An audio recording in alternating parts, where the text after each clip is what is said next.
Welcome to Soar Financially. Welcome to a live news special. It is Fed Day, and as my guest just told me, happy Fed Day, everybody! Thank you so much for joining us. It's going to be a doozy, I tell you. I just finished watching the press conference of Jerome Powell. He did not hold back. The markets are rallying. The market reacted very positively to what he said, and I've invited a guest to discuss exactly what Jerome Powell said. One thing, it's not really a big giveaway because I'm sure you've seen the news. Rates have been unchanged. No news on that front. But what he said and didn't say, I think, needs to be discussed. And he gave a few hints, and that's probably why the market is rallying as well. Because, no, let's leave it to my guest to say it. I'm not going to give it away. Why would I? Now, let me introduce my guest on the screen. It's Lobo Tiggre, the Independent Speculator. Lobo, thank you so much for being available again. We've had a blast last time, and let's repeat it. Thank you so much for joining us. Happy to be back on the show, Kai. Let's rock and roll.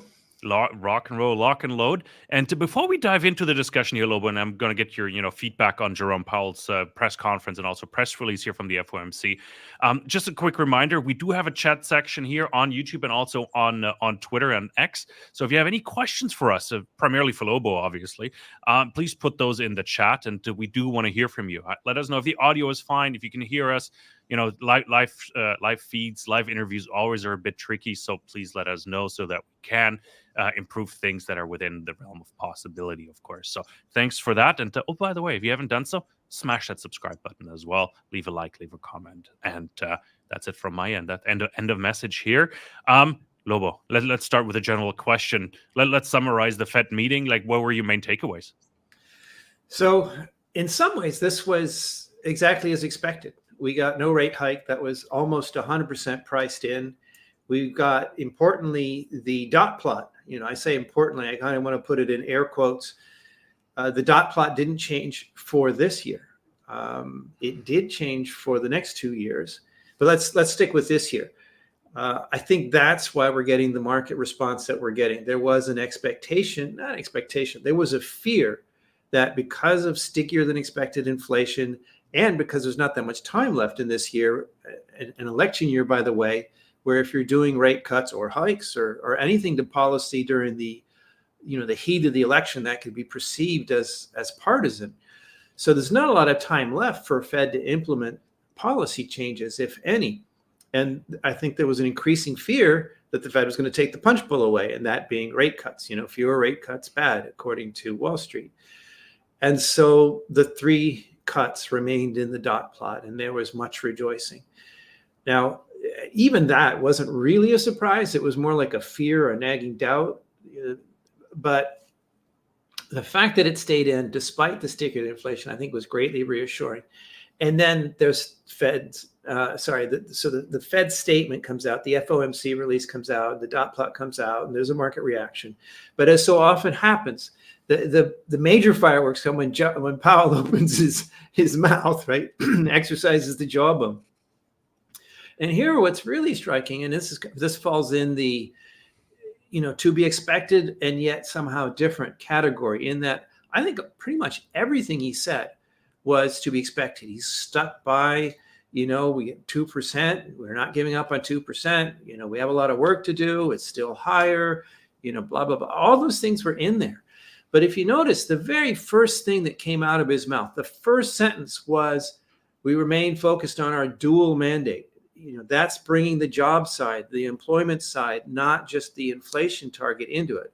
And of course, it's, he's always mentioned the dual mandate, but it's been sort of later on in the press conference or even in the Q&A, because controlling inflation has been job one. So to start off, right out of the gate with the dual mandate, that right there already set a different tone. That right there was dovish.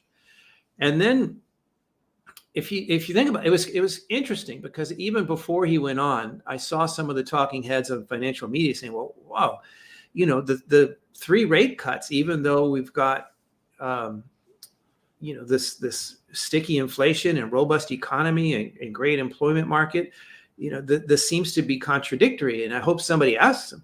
And that question did get asked quite a bit. It was the first question, second question, fifth question. I lost track, Kai. But people did ask. And it's interesting that he didn't really have a great explanation.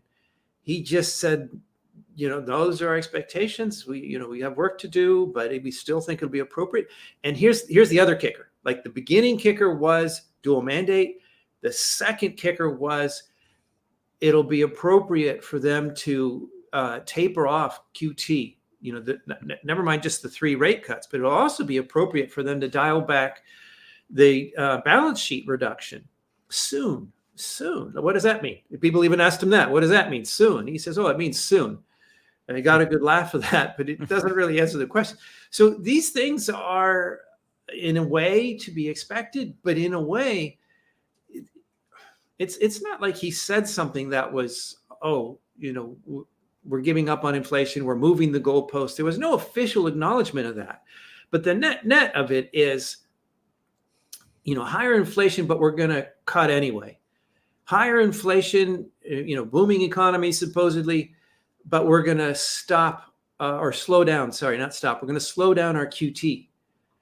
Right? These messages are very dovish. And I'm not surprised that we saw the reaction in the stock markets. I'm not surprised that we saw the reaction in gold. No, absolutely. Yeah, but a couple of things to follow up on, Lobo. Fantastic summary, I think, and a lot of contradictions by what I've heard in terms of what Jerome Powell said. Like he answered a question with the same thing in the answer as well. Like he wasn't prepared, right? So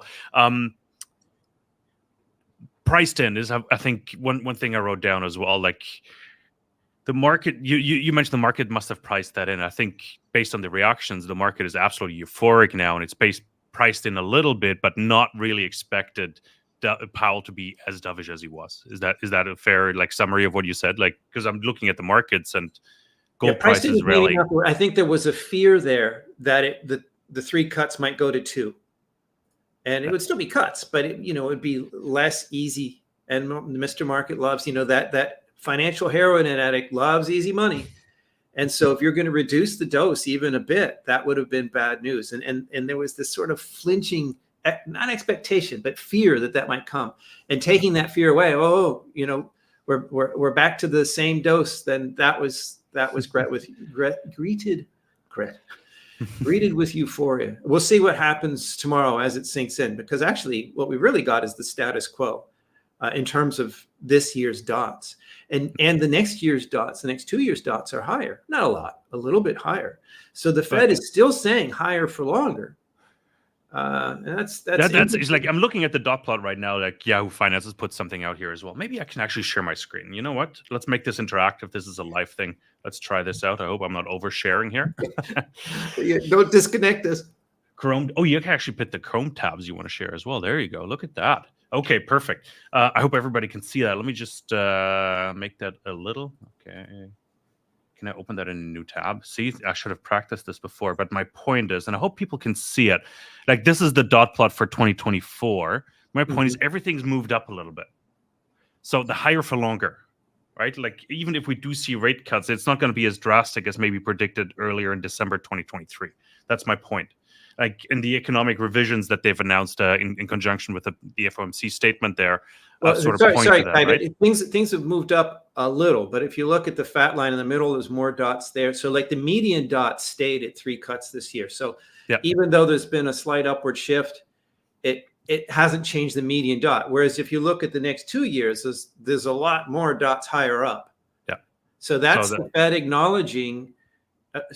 So higher for longer is the response. It's acknowledging that the inflation is looking stickier than previously thought, which actually should be alarming. Not today, maybe tomorrow when Mr. Market thinks about it. But today they're all happy about this year's, 3 cuts not going away. Yeah, absolutely. And I think he made a statement, like I should have written down the sentence or, played the replay here, where he almost took away future rate hikes. Like it sounded like it. Like it was very early on, and I think it was the first or second answer to a question, like from the quorum, from the folks there from the press, and he pretty much took away rate hikes, right? Yeah, he said, I think he did that before, though. I think in his testimony that was already there. I mean, basically, and it's not just him. The Fed speak across the board has really been that we've reached sufficiently restrictive, and therefore, the rate hikes are off the table. Like even though. What's his name? Larry Summers. Even though Larry Summers rock the markets by suggesting that there might be another hike. The Fed's not going there. And the ghost of Arthur Burns and Paul Volcker are sitting on Powell's shoulders. And it seems pretty clear that, Powell doesn't want to be the next Burns. On the other hand, he doesn't want to kill the economy. He doesn't want to go too far. It'll be interesting. I actually think the odds favor him being the next Burns over the next Volcker. I think if they follow through 3 cuts this year, in a world where Congress will throw money at anything, and where no fault of their own has been established as a sufficient reason to just send people money, thousands of dollars, not just an $85 feel better check, but thousands of dollars, right? These stimmy checks are serious money now. I think it wouldn't take much to fall into the Arthur Burns trap. For anybody who doesn't know what I'm talking about, that's the 1970s when poor Arthur Burns, thought he beat in inflation, dialed back, and then inflation escaped, and it took Volcker to come in with much higher and more aggressive interest rate hikes to control inflation. At least that's the way the story is told. So Powell doesn't want to go down to the next Burns. He hopes to be even better than Volcker, perhaps. He hopes to be the guy that pegs the soft landing without letting inflation get away or without choking the economy into recession to cure it. The magical soft landing or no landing. Let's talk about, you brought that up. I was just reading a question I've written down for you as well. Like, Lobo, what camp are you in? And how is this playing out right now in terms of landing scenarios? No landing. It seems like we're in absolute Goldilocks economy right now. It's not too hot and not too cold. Yeah, inflation is ticking up a little bit, but unemployment seems to be within check and reason as well. Everything's normal, right? Or are you more in the soft landing camp or even hard landing crash camp as well? No, I'm in the hard landing camp. Crash, I don't know, because the Fed put is still there. And even if it wasn't, I think we can expect Congress to react. As I was just saying, the money helicopters will fly as soon as there's a sign of danger to, we could say it nicely, the people whose no fault of their own are suffering this recession, or we could say it more skeptically, we could say those voters out there this election year are going to be hurting, and nobody wants that to happen. So yeah, I think you got to remember that there's fiscal as well as monetary policy here. But I'm in the hard landing camp, and I would actually push back. A lot of people have criticisms of the GDP number in the way it's constructed, what it means. And by the way, if you have problems with CPI and the way inflation is calculated or miscalculated and all the hedonic adjustments and all the stuff that the government has done to its own formulae since the 80s, and then the inflation numbers are plugged into the GDP numbers. So it becomes a fantasy built on a fantasy. But even if we accept that, let's say that those numbers are the right numbers to be watching, I think they leave a lot out. And I remember you and I have talked about this before, Kai, but I have mentioned when people ask me about this, people have pushed back on me and said, oh, you were wrong. You said we're going to be in undeniable recession by the end of last year. And yeah, if you look at GDP being the definition, then I was wrong. But if you look at the earnings recession, the commodities recession, the manufacturing recession, which we're still in, transportation, like all these other sectors of the economy, which showed clear signs of pain, if not contraction, then I'm not quite willing to say I was entirely wrong. It depends on how you define these things. So my view overall is actually that the world is in a global recession right now. And the numbers, even the powers that be's favorite numbers in Germany, which something about, and Europe at large, other places are showing that trouble. Never mind what's going on in China, the struggle they're having. So the globe is already hurting, and I think it's a mistake to think that American exceptionalism means that somehow the whole world can go to heck in a handbasket and everything will be fine in the United States. And these things that I'm talking about, the parts of the economy that have hurt, I think show that. The strong laborer / consumer, well, sure, you send them trillions of dollars in stimmy checks and they're going to keep spending, and they're going to not want to work, and that's going to keep the labor market tight for a while. But that's all a distortion. I don't think that's reality. I don't think it really shows underlying strength in the economy. And I do think that comes, absent more money helicopters, I think that comes undone this year. So I'm doubling down on that call. No, absolutely. I have a counter argument for you here. Let me Go get ahead. back on the screen here. Right. And I just saw it this morning, and that's why food for thought here. Intel is investing $100 billion in the U.S. Yes, it's heavily subsidized. There's going to be a lot of grant money flowing, a lot of tax breaks as well. But it feels like the U.S. has an advantage over the rest of the world, maybe industrially on the AI side, productivity side as well. So I just want to throw that in as a counter argument to that thesis. And I've asked Danielle Park that in an interview yesterday as well. Is the U.S. maybe getting away with one here? Theoretically, it is possible for a large system to contract and some subset of the system to grow. Theoretically, if that was a body, though, the parts that would be drained and doing poorly would be the general body, and the part that would be growing would be the cancer tumor. Let's not push that metaphor too far. But basically, I don't believe that. If you're going to put all this billions of dollars into developing new products and services, well, who are you going to sell that to? If the whole world is declining, you're going to sell it all to yourself. At some point, that becomes circular. There's only so much. I just don't believe in perpetual motion machines. No. And, okay, there's this investment and this new growth potential. The AI story is bigger than that. But something like 30% of the S&P 500 companies are exporters. So, okay, let's say the rest of the companies are growing by 10, 15%. That would be a nice growth rate. But if 30% of the companies are in decline because their customers have gone away, that's going to be net negative for the S&P 500. And this AI thing is certainly a double-edged sword. There's people out there, smart people, some of them are people I listen to and respect, saying, oh, this AI thing is actually going to be a productivity boom. Like right now, this is a reason for the US not to go into recession, is going to be the productivity boom from the AI. Well, if that productivity boom happens in a measurable way this year, and usually it takes a while, like the internet craze, all these .coms that boom and bust. Eventually, everybody was right about how important the internet was going to be. Even Amazon fans, it took them 20, 30 years, but they eventually saw a company that made money. And that's not being snide. That's the fact. I don't remember how long it was that Amazon lost money, and the true believers just hung in there until eventually, okay, everybody wants to be the next Amazon of whatever.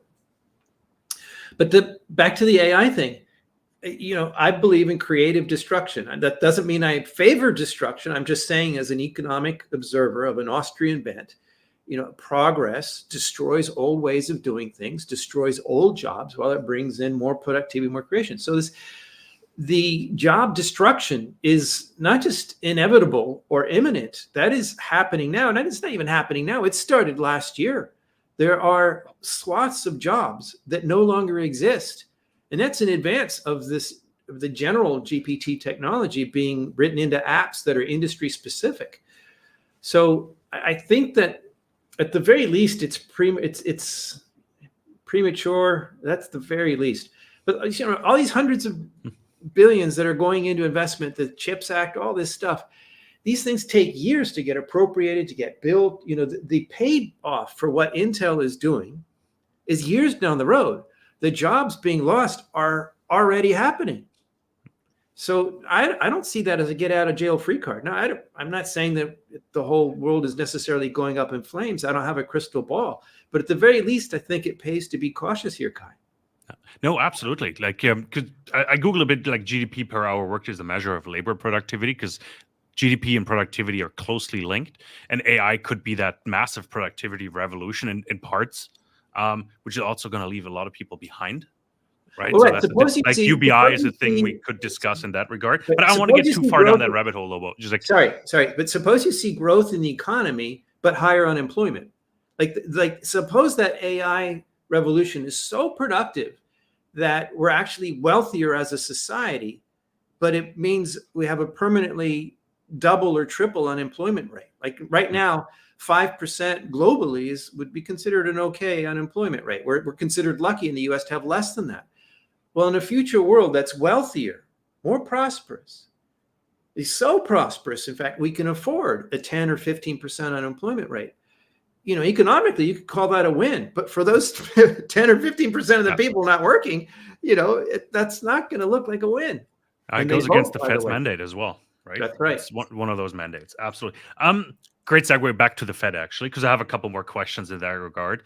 A couple things, like Jerome Powell seemed like balked, like he hesitated, like in one when he was asked one question. And will there be enough data available to make a decision at the next or the meeting thereafter? And he couldn't answer that question.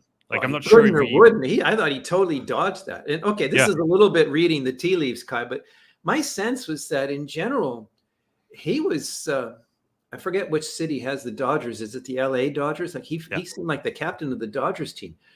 He seemed significantly less forthright to me in this meeting. Okay, what does that mean? You know, people like to buy and sell stocks based on Powell's body language, and you know that's a bit much.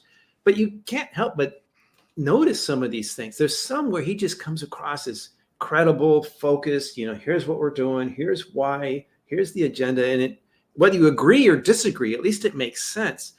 In this one, it just seemed like he was dodging questions left and right. He did not come across as very credible to me at all. And either, you know, very uncertain, like he just didn't know, or, you know, very unwilling to be forthright with the public. Absolutely. No, it absolutely seems like it. Like a few questions. I think he got saved by softball questions about CBDCs that, doesn't require a lot of speculation. Well, the very last one, did you see that? I thought it was very funny, where somebody asked him if he regretted the transparency, you know, having to have all these meetings. What question was that? It was, somebody said, well, you know, do you wish you could put that genie back in the bottle? And he said, I got to give him credit. It was very funny. I don't know if they leaked it to him in advance, so he's prepared. He says, you know, do you wish that you could walk that back? And he says, of course not. So he basically answered both, you know, with yes and no, you know, tongue in cheek. It was well done. It was clever. Even I laughed. The audience laughed. But if you think about what he's saying, you know,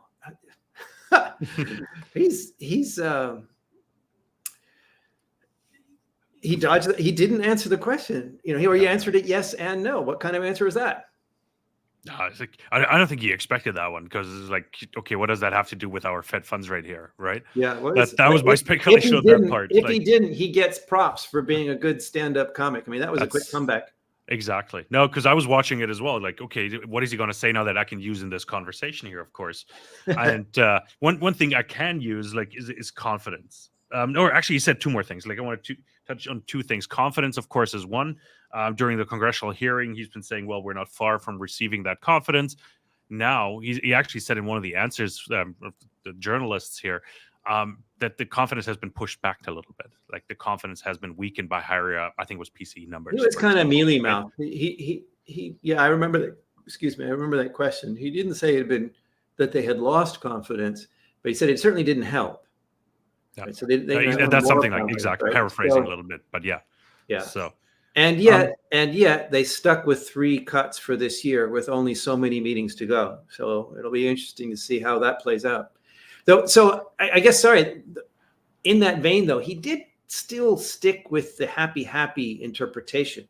One of the things that was a theme throughout was this other word. You mentioned confidence. Another word that he used a lot was bumpy. Yes. Which has become the new excuse, the new financial metric for disinflation. As a bumpy sleigh ride, Jack, right? So, sorry, Nightmare Before Christmas reference there. So this is a way of dismissing the bad news. Oh, it's just a bump. yes, the trend is in the right direction. We're winning our fight against inflation. Don't you worry your pretty little head about, both CPI and PCE having bopped up last month. It's just a bump on our slide downhill. Exactly. Like, are the bumps more than bumps? I think is what I wrote down. So he said something like Oh, that. that's They're funny. still trying to figure it out. They don't know. Yeah. Right. So, but it's part of that bumpy road. And one other thing he says, like, and that's sort of probably my last question on the Fed in that press conference here, is be careful about dismissing the data that you don't like. He said that twice. So the question is, like, what data doesn't fit the narrative, right? Is it the stronger economic data? Is he trying to ignore that because he desperately wants to cut? Like, what is the data he doesn't like that he shouldn't be ignoring? Well, I don't think you need to look too far for that. It might be unemployment, but the inflation prints, I mean, those have come in hotter than expected. Even the ones where it goes down, it doesn't go down as much as forecast. So we keep getting these hot inflation prints, and hot ranging from less disinflation than hoped for to more inflation, an actual increase in inflation over the preceding period.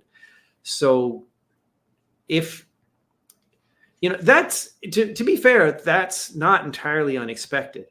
And again, to give Powell credit as a speaker, he comes across as very credible to talk about, you can't ignore the data you don't like. It makes him sound serious, and then real honest guy here. But at the same time, we're sweeping it under the rug with it's just a bump on our way downhill here, that, everything really isn't going according to plan. But all of this, it's almost like don't pay any attention to that man behind the curtain there kind of show, because we do have these hotter prints. We do have data he doesn't like, which, logically, it seems like they should have taken a rate cut off the table. I mean, they didn't have to talk about hikes, but they could have talked about, maintaining higher for longer. They could have moved the dot plot to, just slightly holding off for longer, which would mean not enough time for 3 rate cuts, 2 rate cuts later in the year. It wouldn't have been a horrific change. It would have been an acknowledgement that inflation has been stickier, the data we don't like. So he talked tough, as he always has to, but the reality of the dot plot suggests that, they're, for all their tough talk, they're already, if not committed, then at least confident that they're going to be cutting rates this year, and as projected before. No, absolutely. Fantastic. No, great summary there, Lobo, as well.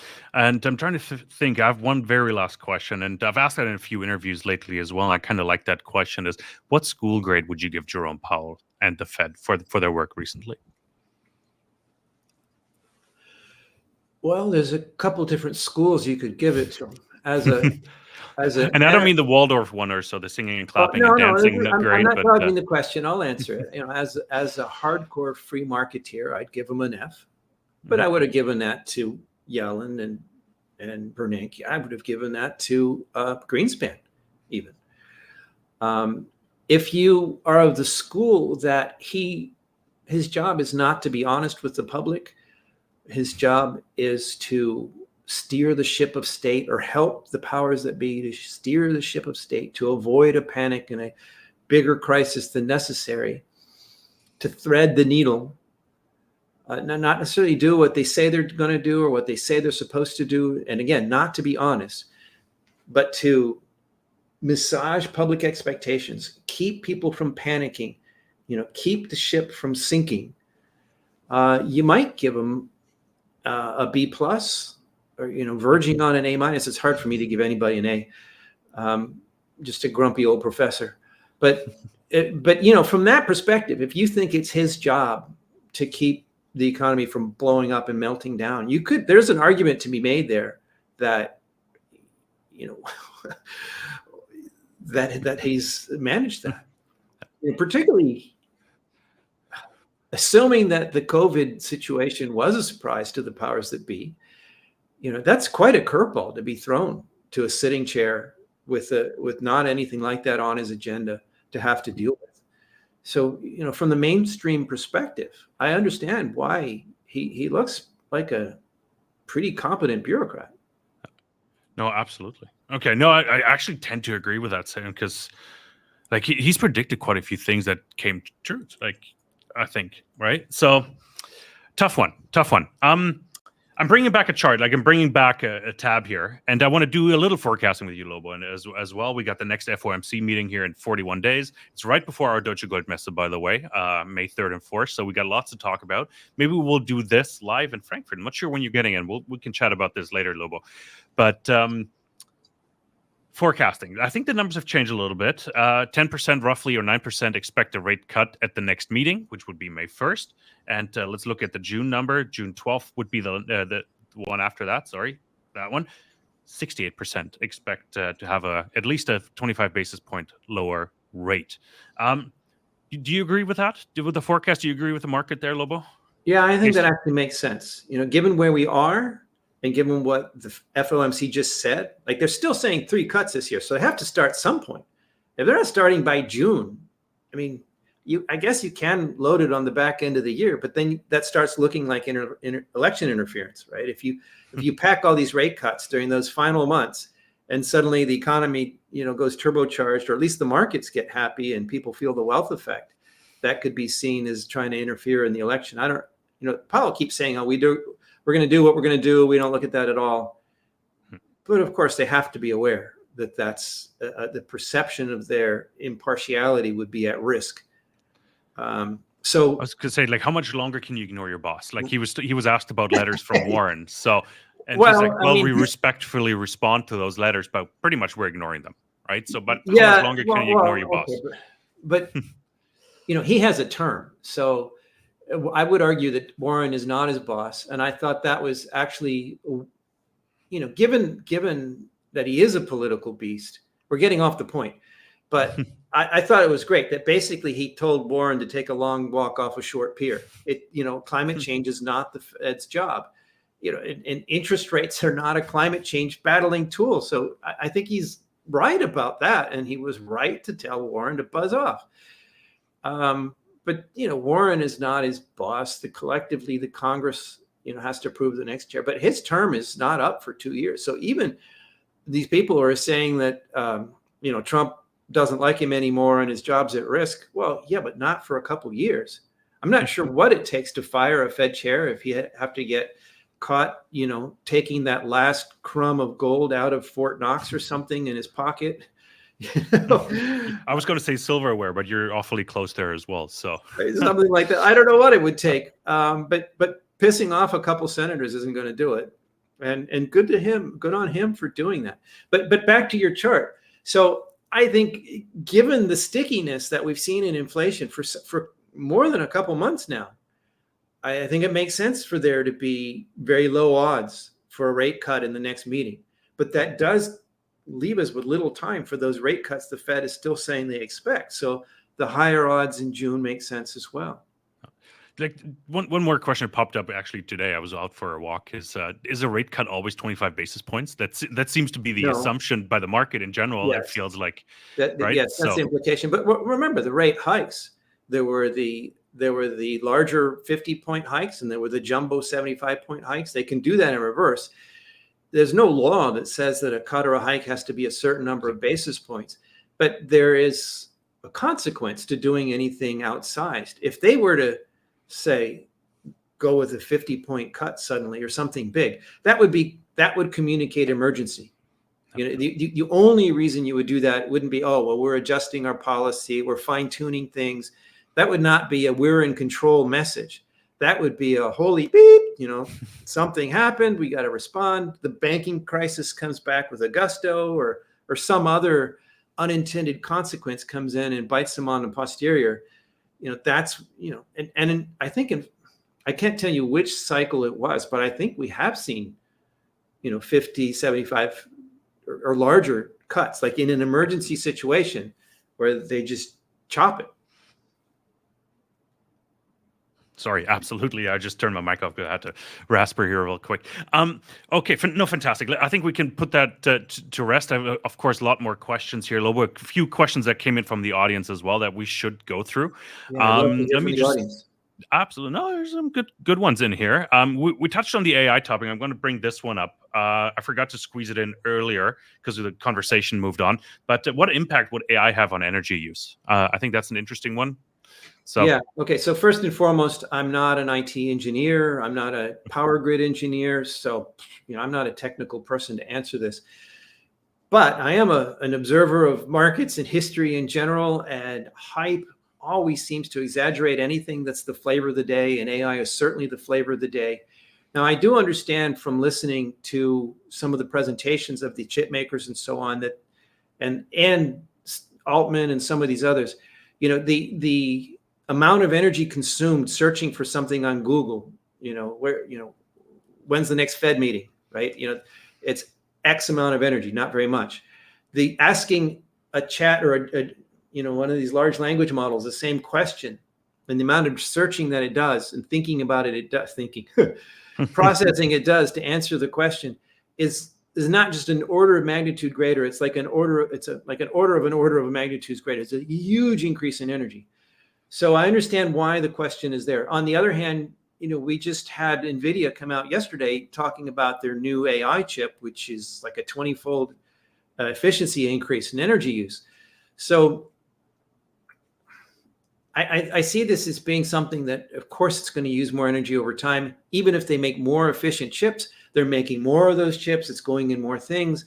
I see it is likely to consume increased amounts of energy going forward. But that was baked in the cake anyway. Even without the electric cars, just the global increase in population. Maybe the global population curve keels over in the 50s or something. China is notably, gone into that demographic reversal, and it'll be interesting to see. But right now, the global population is still increasing. That alone argues for more commodity consumption, more energy consumption, with or without anything else happening. On top of that, AI consumption is a tailwind. And if it's there, my view on this is whether you love or hate electric cars, whether you fear artificial intelligence or welcome it, all of these things that demand more energy make the intransigent stupidity of the stop oil now people all the more obvious. And it makes the need for nuclear all the more obvious. And that will be a good thing in my view, because I think, the dream of abundant, cheap energy, abundant, cheap, clean energy that I grew up with in the 60s and 70s, the technology is there. We can do that. We've chosen not to. So if we go back and choose to do that again with improved versions, safer versions of that technology, I think that'd be a tremendous boon for all of us. No, absolutely. And I was going to ask you about the current market meltup as well. I'm going to table that question for just a second, because there's one that actually fits what we just discussed, and is like, how does this all affect uranium and uranium stocks? Of course, you're known as Darth Uranium, and you've been spot on a bit with your calls, and I've been following on Twitter in recent months here as well. So how does this all affect uranium and uranium stocks, Lobo? So again, not to go with the hype, I know there's people out there saying, oh yeah, the AI craze, it's going to drive energy demands up, and that's going to be great for uranium. If we're going to say on the one hand that uranium is recession resistant, it's baseload power, right? We can't just turn around on the other hand so it's recession resistant. So higher uranium prices don't necessarily mean that the economy is booming. Lower uranium prices, the correction we're seeing now, doesn't necessarily mean the economy is cooling. Like, these are separate issues. These are the uranium price, particularly the spot price, is very idiosyncratic to that market. It's not an indicator of necessarily of the energy market broadly or the global economy in general. So in some ways, I see this as quite separated.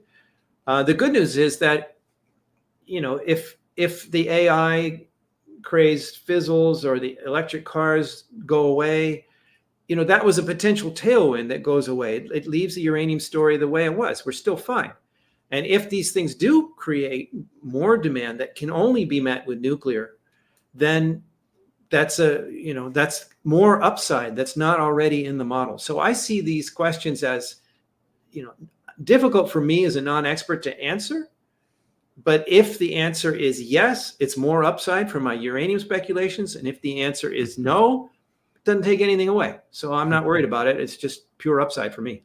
I was going to say, so it sounds like a win-win scenario or no lose scenario. Yes. So that's what I meant. No lose scenario is the term.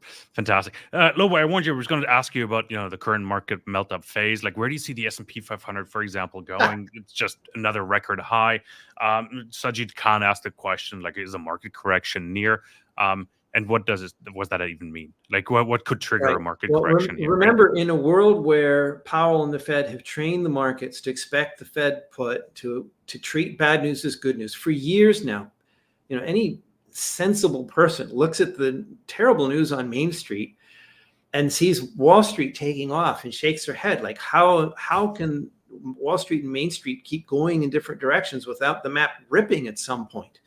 And the map being the world we live in. So at some point, I do think bad news becomes permanently bad news. Like, we really go through the ringer. The powers that be can't kick the can down the road. The brown stuff hits the fan, right? Bad news will be bad news on Wall Street. Until then, and as long as the response to bad news is the easy money helicopters, open the floodgates, whatever metaphor you want to use, right? Bad news can actually cause good news. So the market melt up the market could melt up more if there's bad news than if things are okay, right? If there's this soft landing happens and it's just not too bad, not really great. If a Goldilocks scenario might actually be the worst outlook for stocks in general, equities in 2024. Because, not Goldilocks, but great news, hot economy, that would be bullish for the stocks.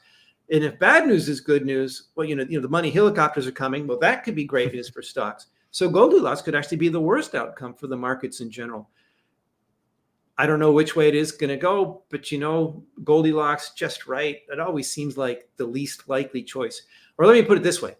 If the middle value in a bell curve, that's the single most likely number, that doesn't make it, the most likely, like all those other numbers are still there. The odds that you'll get that one number in the middle of the bell curve are actually not so great. Okay. No, I appreciate you clarifying that. It's it feels like we're in that Goldilocks scenario right now, but the market is completely rallying and ignoring that. As you said, it is that time where bad news is good news, right? And let's just keep going. So another question from Miss Bain here. By hard landing, does Lobo expect hard stagflation or a deflationary recession? Apologies if the question has been answered already. So I would put it in the stagflation. And to me, the big question here isn't really will be a hard landing. It could be the data could be massaged, it could be disguised, but I think the reality on the streets will be hard landing. And remember, people vote. So to me, the question really is how long does it last, and how quickly does the Fed and the other powers that be respond? If voters are screaming in pain, I think they're going to respond quickly. And in an election year, if you think the voters are going to scream in pain, you might want to front run that. You might not want to wait for that. So, and in a way, if you look at inflation being sticky, the economy not cooling as much as the Fed thinks it should, and the Fed still sticking with rate cuts, in a way that fits in with this idea. So what I'm saying is the hard landing, the moment that's obvious, I think that the easy money helicopters fly. So it could actually be very short. It could be something that it actually doesn't happen, but it was going to happen, and then the money helicopters stop it. Or, it starts and it's obvious that things are going to go south, and then the easy money helicopters fly before it gets bad. So normally, you think of a recession, they typically last 2 or 3 years. It takes a while to dig yourself out of that trough. I don't think that happens this time. I think there's a chance that it lasts, forget waiting for the NBER to declare that, 3 years later, they revise all the numbers and say, oh, by the way, we were in a recession a couple of years ago. Forget that. I think the powers that be will respond immediately as soon as they won't say it or admit it, but as soon as they think that voters are going to suffer, I think they will respond. And that could make it look like there's no recession. But I think those of us who are paying attention will see that, they were responding to something imminent. So we'll see. One last question on that topic there, Lobo, as well. Like, does the Fed have the flexibility to actually do something when that happens? Meaning, is there enough cushion? Like, can they just, fire up the printers again and flood the market with money? Well, that's very interesting with them talking about slowing down the QT already. I mean, in an environment where inflation has surprised in the last couple of months, has been hotter than expected, it's really striking to hear them stick with the rate cuts and talk about dialing back QT soon. So yeah, they could. I mean, and especially if Congress and the White House are saying, Powell, we need help. It would be easy cover for them to go back to QE and to start slashing rates.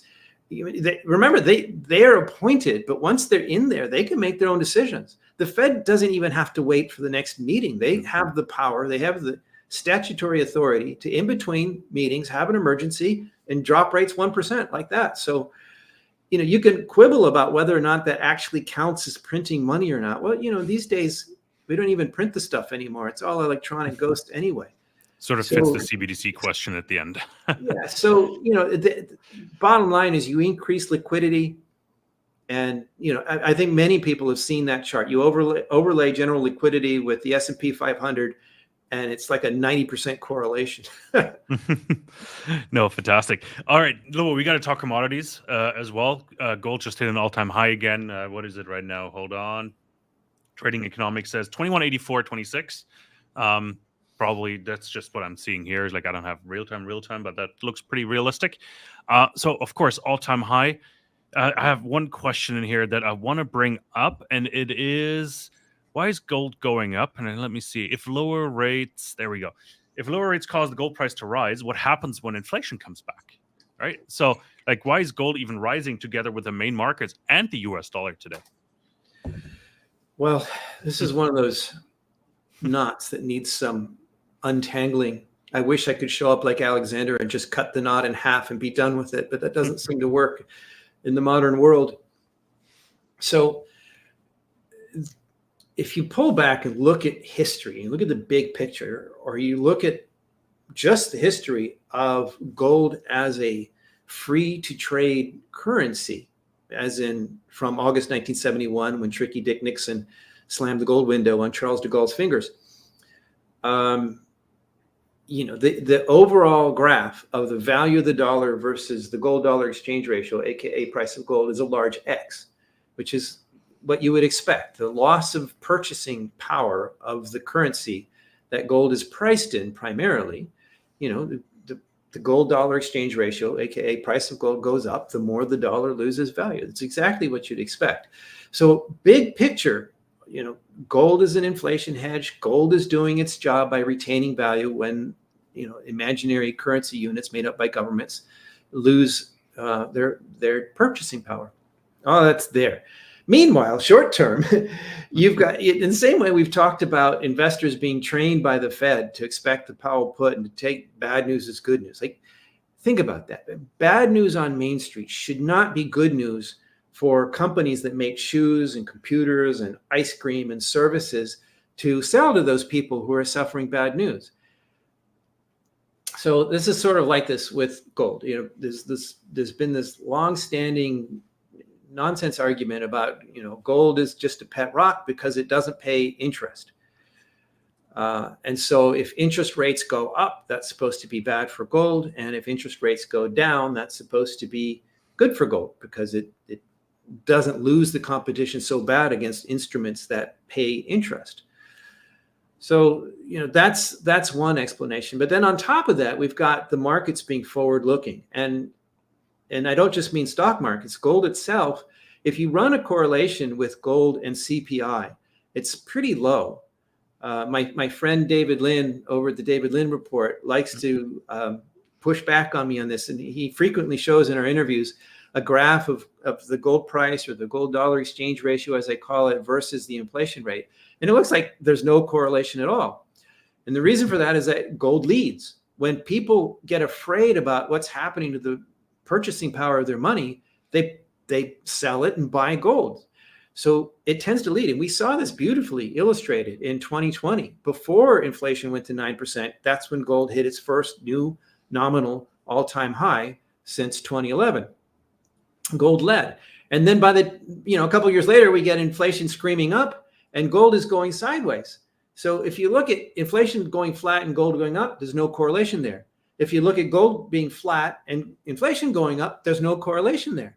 So the correlation, it seems like, well, gold is a terrible inflation hedge. There's no correlation with gold. If you consider that it leads, though, then that changes. And again, my starting point, if you step back, look at the big picture, that giant X between gold and the dollar over the last 70 years, of course, gold is an inflation hedge, or rather, gold is what it is. It has value. And as the little colorful pieces of paper and the electronic traces of them that we call money lose value, then that shows up in the so-called prices of gold.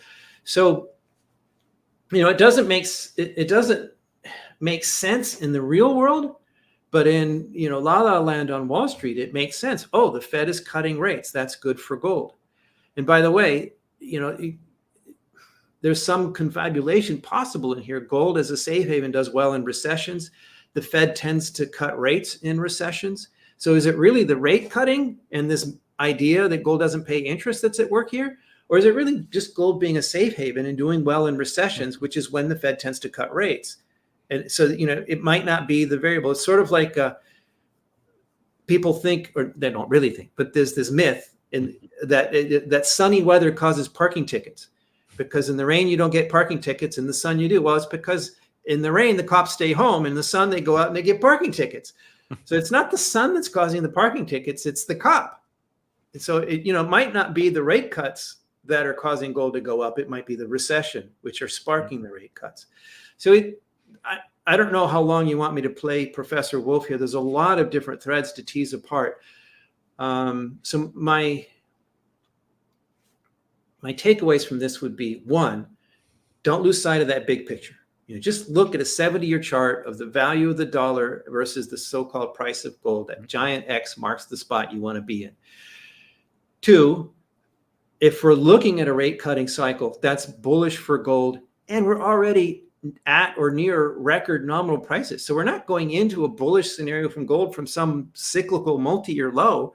We're going into a bullish period for gold from a multi-year high. I think that's a fantastic setup. And as a speculator, the best thing of all possible worlds about that is that while the gold dollar exchange ratio, gold price is up, many of the gold stocks are still in the doghouse. So you'd think it's too late. You'd think you'd missed the boat. But there's actually outstanding opportunities to profit from gold breaking out, and the people who've been expecting gold to break down to realize their mistake and pile into those stocks. There's an enormous slingshot effect here, which I am personally looking forward. Well, I'm positioned for already, but I'm looking forward to deploying more cash into.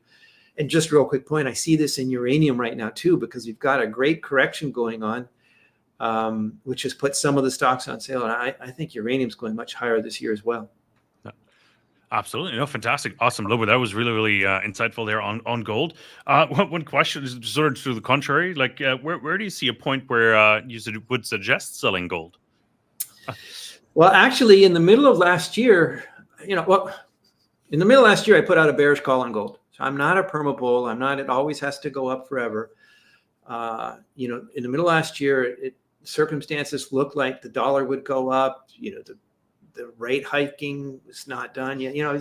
So there were headwinds for gold. So, but as a speculator, I speculate on the gold stocks, and I will move in and out of those depending on my outlook and so on. And I'm pretty agnostic about that. But as far as gold itself goes, don't forget, bullion in your direct physical control is savings. It's an insurance policy. It's a financial long for which there is no short. I basically never sell gold, at least not based on price fluctuations or the markets or whatever. The times in my life where I have sold gold or silver have been a personal financial crisis, as in bankruptcy type disaster, as my daughter used to say when she was 3 years old, disaster. The ultimate form of liquidity in time of need, or opportunity, like buying a house or something. Then that's what savings are for. You dip into your savings to fund large transactions. But other than that, I basically don't sell ever. Why would I want to liquidate my savings? This is the question. I don't. I'm always looking to increase my net worth. So if, what would make me turn bearish enough on the gold dollar exchange ratio to cycle out of gold stocks? Well, a no landing scenario could do that. If I'm completely wrong about the hard landing and we get this no landing scenario and there's a growth cycle, so you've got, no demand for safe haven, that could potentially have me say, you know what, it's time to start reallocating in a different direction. However, in these particular, that would be the general answer. But in our world right now, in 2024, where central banks are still buying record amounts of gold, I'm not sure even that would do it. So I made this bearish call, short-term, not permanent, but short-term bearish call on gold last summer. It was right, but it was very muted. The circumstances, the gold stocks sold off. Gold itself, should have sold off given everything else that was going on, but it didn't because the central banks kept buying. At least it seems to us, in hindsight, it looks like the central banks made up for the loss from other people selling. And, right now we have these outflows in the ETFs while gold hits new nominal highs. So who knows? We're in uncharted waters. If the central bank buying keeps on going at these levels, and by the way, that doesn't just go away. Even if the next president kisses and makes up with Putin and the war goes away, and that doesn't make China suddenly decide to trust the Fed with its transactions and its savings, or other countries. So, don't know, but if I will pledge to our audience that if we're looking at something, I've become convinced we're looking at something like 2012, where the cycle has peaked and the odds are some, long slide downwards, a multi-year bear market. I don't want to go down with the ship, and I don't want anybody listening to me to go down with the ship either. I would definitely look to lighten up on my gold stocks. And in that circumstance, in that no landing, if that takes over the narrative, I'll be happy to have uranium in my portfolio. I'll be looking to add copper and other things that will do well in an economic boom. And hopefully that'll make up for me being slow to get out of gold, because I'll be slow. I mean, it'll take some convincing before I'm sure we're there. No, fantastic, awesome. Lobo, very last question, because I want to keep it at the hour level. I think we've chatted, we've packed so much content into this fantastic discussion here. But the question is now: is silver looking better to Darth Silver? Yes, no. I mean, yes and no. It is depending on the time frame of the question. Even the diehard silver bulls will tell you that silver typically lags in a bull market at first and then more than catches up in the end. And we've been in a consolidation phase since 2020. Okay, we're hitting new nominal all-time highs in the last couple of months, but this isn't really a huge breakout yet. We've been largely going sideways for the last 3.5 years. And if what we're in now is the beginning of the next breakout, then history tells us that silver will follow gold, but with a lag. And silver is also, this is the Darth thesis, right? It's increasingly industrial metal. And if I'm right about the hard landing, then that's a weight that's going to hit silver harder this year than gold. But gold, it has industrial uses, but very little.